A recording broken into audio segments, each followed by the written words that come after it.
Remember jumping in the pool when we was fully clothed in August. We was soaking, choking, smoking in my old shitty apartment. Then they cut off all the lights cause the bills were never paid. We were stealing all the power from the neighbors on vacation. Join me on this vlog as I go to put the 5th ride on one of my friend's horses, beginning with me waiting for my dogs to take their morning bathroom break. So I already know this video is going to bring up quite a bit of controversy, as I still have almost daily messages of people asking if I can come work with their horse, and unfortunately, while I would love to, I do not train horses as a career anymore. It is not my job. I am taking a break from it, maybe indefinitely, maybe not, we'll find out. So I'm pretty much, aside from my own horses, just working with horses that I have known since they were little itty-bitty babies. I've watched them grow up. They've been a part of my life, and I've been a part of theirs for quite some time, so those are really the only ones I'm working with aside from my own. One of these horses is this gorgeous gelding by the name of DDT Scooby. Now, what does DDT stand for? It stands for Don't Do That, Scooby.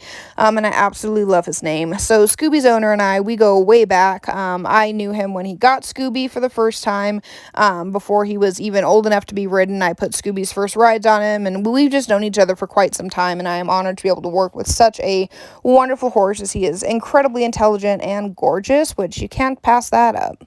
Once Scooby has a lot more rides under his belt, he will be used for the Grand Canyon Railway, and basically they put on this super awesome performance. It's an act where basically they have all of these cowboys and they chase down this train as it's moving. It's pretty slow just because it is, it's a reenactment.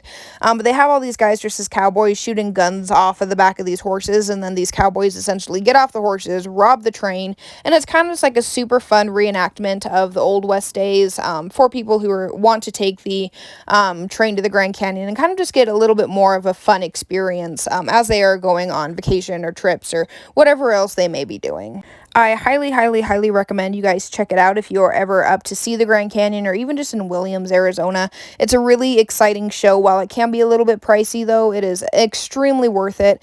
And so I'll put the link to all of that in the description, so that if you do want more info and want to come see it, you can definitely check it out. And maybe if you go see it, you will also see Scooby and know that the wild child had a play in it. Now that Scooby is all tacked up, I'm going to show off his wonderful saddle and just how beautiful this horse is in general, because he's absolutely drop-dead gorgeous. And now I'm going to lunge him. Typically, I like to lunge every horse before I hop on them, just to kind of see what mood they're in, see if they have any bucks or crazies that they want to get out, and overall just to make sure that their head is in the right space and they're ready to focus and be prepared for the session. You might notice how here I am taking off my sweater because the Arizona weather is about as bipolar as I am. Check out my belt, though, and then go check out Jeweled and Tooled Custom Leathers. It is made by them, and if you use the discount code WildChild2023, you will get a 10% discount. Again, Jeweled and Tooled Custom Leathers, discount code WildChild2023. As always, before you hop on, tighten your cinch, and then here I am waving to the unexpected person that I wasn't aware was showing up, and then just hop on and off we go. The unexpected person who showed up was one of my good friends named Zach. He is also one of the cowboys for the Grand Canyon Railway, and his stage name is actually Sawed Off Sam. Him and I go way back. We've known each other just about since I moved to the area. Zach was house sitting for the owners of Mr. Scooby, which is perfectly great and awesome, because that means that someone is there in the event something were to happen, which sometimes they do when working with green horses. A couple things I like to work on with green horses. First things first is turning. When I ask Scooby to turn, I want to be able to use the least amount of pressure possible, leg pressure and rein pressure. I want him to be very responsive to my cues. I don't want to have to yank him around or give him a lot of leg, just to get him to turn, right? I also want him to bend throughout his whole body. I don't want him to fight it, throw his head in the air.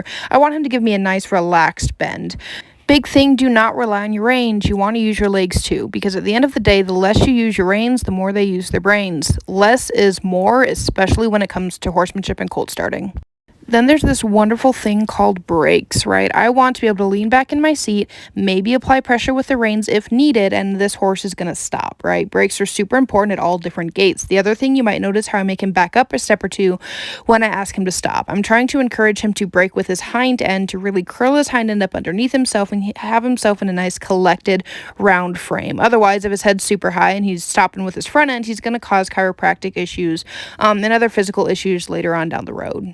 Then we have transitions, changing gait, speed, whatever you want to call it, right? I want him to be able to walk, trot, and lope when I ask him to, right? I don't want there to be a lot of fighting. I just want him to be able to do it and change different gaits, be comfortable at all different gaits, and do it in a nice collected frame. You might notice how his head's kind of a little bit high. Over time, I want to work on collecting him a lot more. Again, this is only his 5th ride, but making sure he can change gaits, be responsive about it, and be comfortable with it is super important.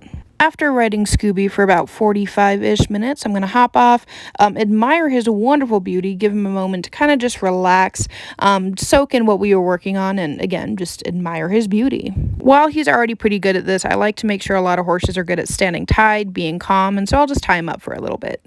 After a wonderful workout, it's time to untack Mr. Scooby and talk with Sawed-Off Sam while doing so. I want to remind you guys that if you have any questions, comments, or concerns, or if there's a certain type of video or thing that you want me to touch upon or create, please don't hesitate to reach out. Again, I'm not really using my social media to advertise the business anymore, but more of just share my life. And if there is something you guys are curious about or want to see, please do not hesitate to reach out, as I would honestly appreciate the different content ideas as well. And then last but certainly not least, we give Scooby some treats as a reward for doing a phenomenal job today and not killing me. He's a really sane horse, so we don't have to worry about that. And then after that, we put Scooby in his stall and call it a day. So I hope you all enjoyed this video. If you haven't already, please hit the red subscribe button. Check us out on Facebook, Instagram, our podcasts available wherever you listen to podcasts, and I will see you all next time.